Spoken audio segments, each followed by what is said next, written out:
Olá, graça e paz de Jesus Cristo, nosso Senhor. É uma alegria estarmos juntos mais uma semana. Na verdade, estamos iniciando um novo mês, o mês de dezembro. E Ebenezer, até aqui nos ajudou o Senhor. Passamos aí pelo ano de 2023, estamos às portas de fecharmos esse ano, no último mês desse ano. E com certeza, Deus esteve do nosso lado, mesmo com todas as lutas, dificuldades que eu e você possamos ter vivido, enfrentado nesse ano. Nós temos a certeza de que o Senhor estava conosco, está conosco durante todo esse período. Deus ainda tem coisas para fazer, para realizar nas nossas vidas, nesse mês de dezembro, nesse último mês do ano. Então, não perca a fé, não perca a esperança, não deixe o amor do Senhor esfriar na sua vida, porque grandes coisas o Senhor ainda pode fazer na sua vida nesse tempo. Hoje eu quero partilhar com você o Evangelho segundo escreveu Marcos, no capítulo 1, versos de 1 a 8. Evangelho de Marcos, capítulo 1, de 1 a 8. Diz assim: princípio do Evangelho de Jesus Cristo, Filho de Deus, conforme está escrito no livro do profeta Isaías: eis que eu envio o meu mensageiro adiante de ti, a fim de preparar o teu caminho. Voz do que clama no deserto: preparai o caminho do Senhor, tornai retas as suas veredas. E foi assim que chegou João, batizando no deserto e pregando um batismo de arrependimento para perdão dos pecados. Vinham encontrar-se com ele pessoas de toda a região da Judéia e todo o povo de Jerusalém, e eram batizados por ele no Rio Jordão, confessando seus pecados. João vestia roupas tecidas com pelos de camelo, usava ao redor da cintura um cinto de couro e se alimentava de gafanhotos e mel silvestre. E esta era a pregação de João: depois de mim vem aquele que é mais poderoso do que eu, do qual não sou digno sequer de curvar-me para desamarrar as correias das suas sandálias. Eu vos batizei com água, ele, entretanto, vos batizará com o Espírito Santo.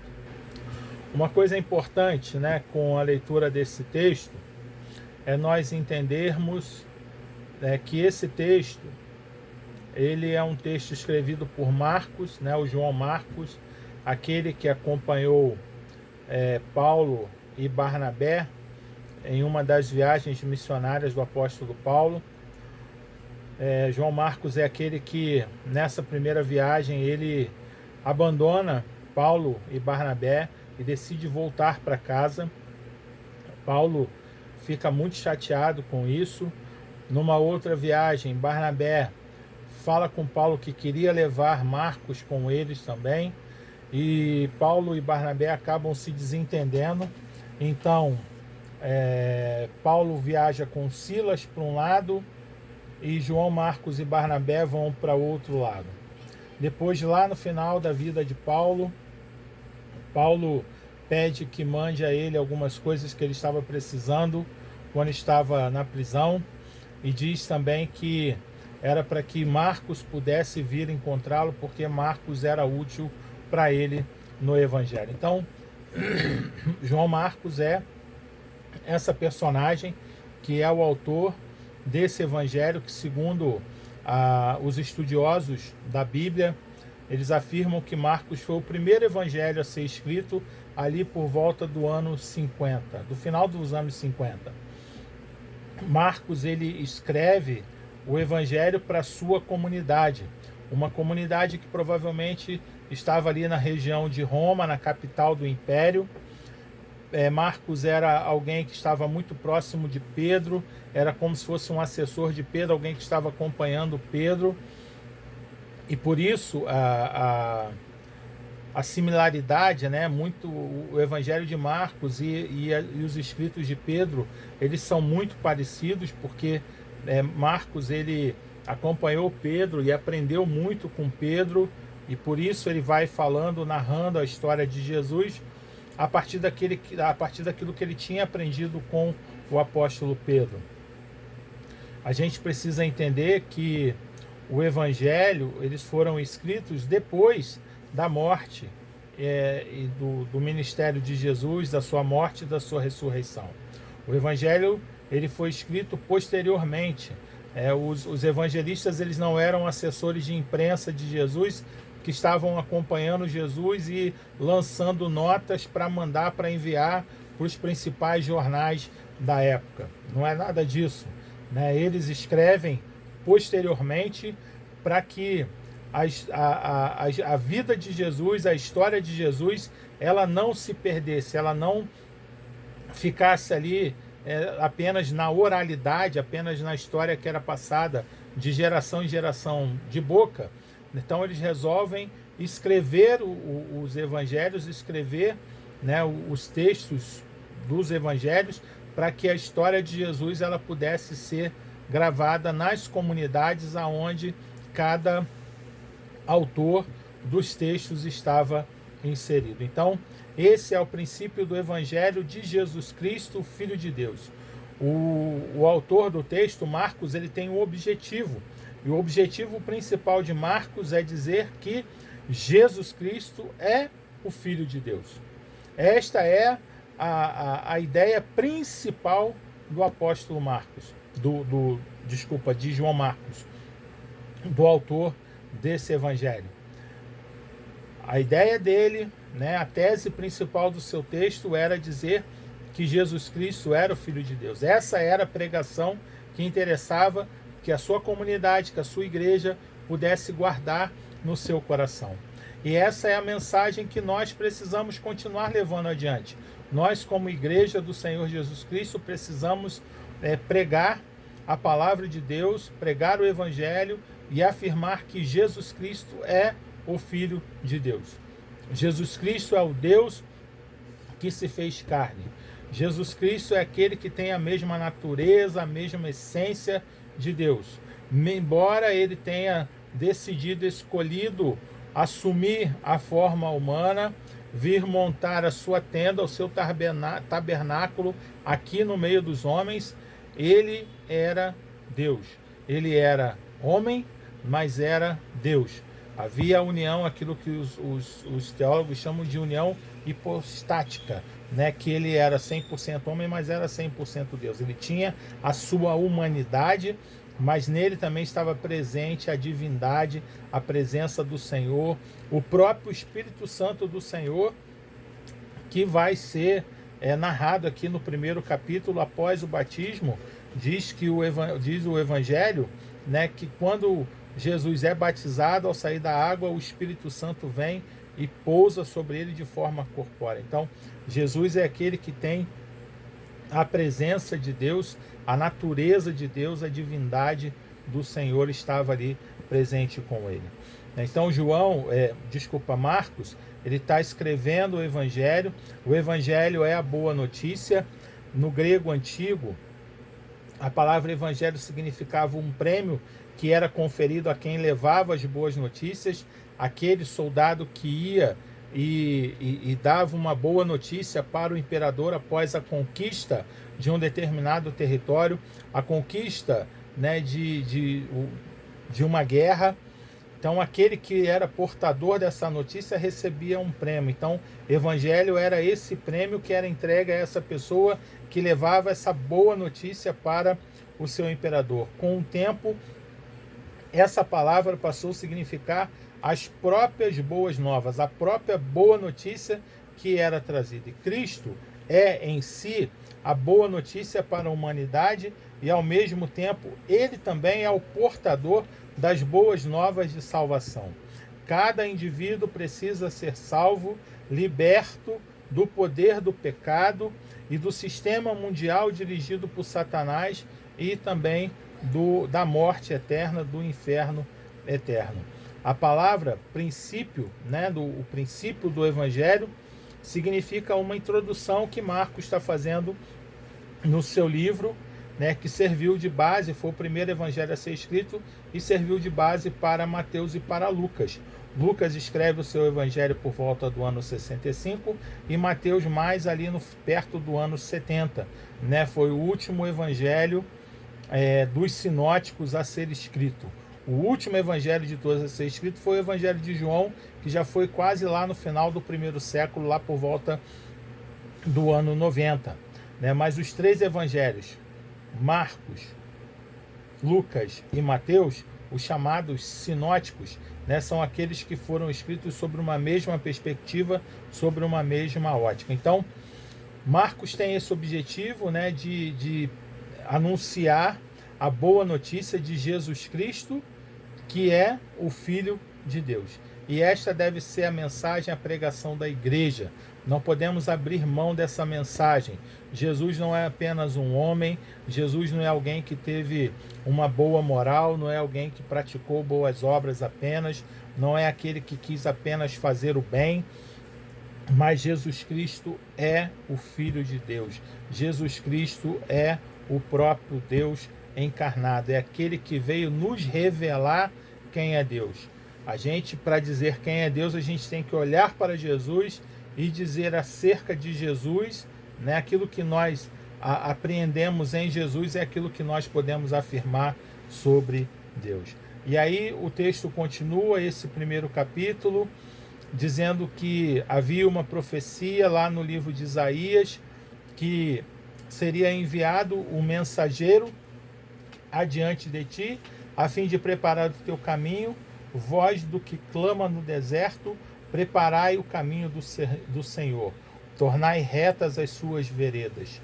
E foi assim que chegou João batizando no deserto, pregando um batismo de arrependimento para perdão dos pecados. E aí o versículo 7 vai dizer ainda sobre a pregação de João: depois de mim vem aquele que é mais poderoso do que eu, e do qual não sou digno sequer de curvar-me para desamarrar as correias das suas sandálias. Então, Marcos, ele vem trazendo para nós, né, a notícia de que em João Batista estava se cumprindo a profecia do Antigo Testamento, a profecia do profeta Isaías, e nós, como igreja do Senhor, somos aqueles que devemos dar continuidade ao anúncio, à pregação dessa preparação do caminho para que o Senhor ele possa vir e realizar a sua obra de transformação na vida daqueles e daquelas que precisam de arrependimento para o perdão dos seus pecados. A igreja do Senhor Jesus Cristo ainda hoje é aquela que deve ser a mensageira que vai adiante do Senhor a fim de preparar o caminho do Senhor. Preparar o caminho do Senhor para que a obra do Senhor ela possa se realizar, para que o próprio Espírito Santo de Deus, falando através de nós, possa agir sobre a vida daqueles e daquelas que precisam mudar o rumo da sua vida, precisam de uma conversão, precisa de uma guinada de 180 graus na vida, deixando de caminhar em direção à morte, ao pecado, e seguir em direção à vida, retornar em direção à vida que se encontra em Jesus Cristo, o nosso Senhor.